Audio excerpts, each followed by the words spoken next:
The sixth and final day of the Santos Tour Down Under, taking the ride on a familiar route from McLaren Vale around the circuit and up to the top of Wollonga Hill, the longest day of the race, 151 kilometres. And this time, the most crucial thing is, it's the last stage of the race. The first time in its 21-year history that the race will finish atop Wollonga Hill, and as every single day we've seen an aggressive start, and as always, Uni SA amongst the action. Jason Lee, one of the first attackers, but then he didn't end up staying in this group, but his teammate Nicholas White did, and a 7-man break formed, and they started to go away from the peloton as they headed out to Aldinga Beach.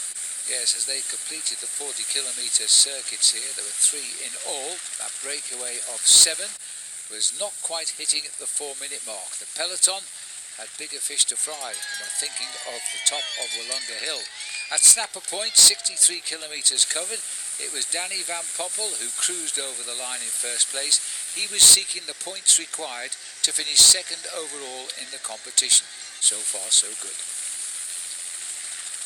The peloton, they were strung out and the speed was high, but the gap was remaining stable, hovering around 3.5 minutes as the breakaway came to the second Zip Track intermediate sprint.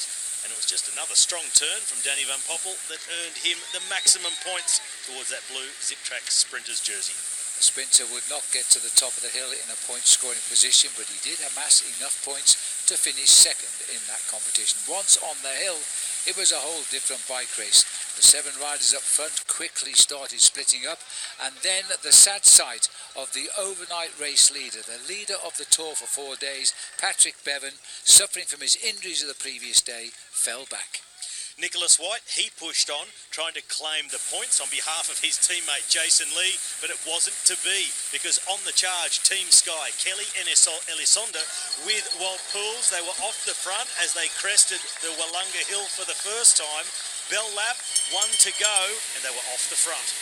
90 kilometres an hour on the way down. The Team Sky were executing a well-laid plan, but there were still other riders wanting to win this race as well.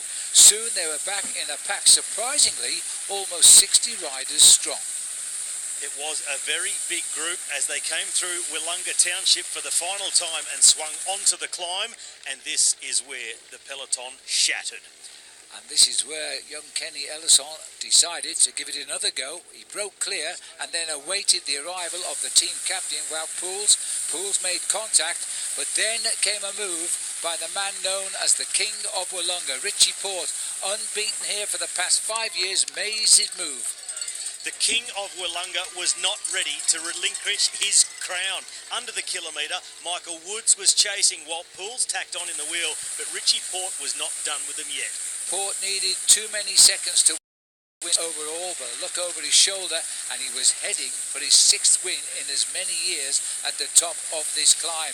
Then the clock would start. A 10-second win bonus was his. He still needed more.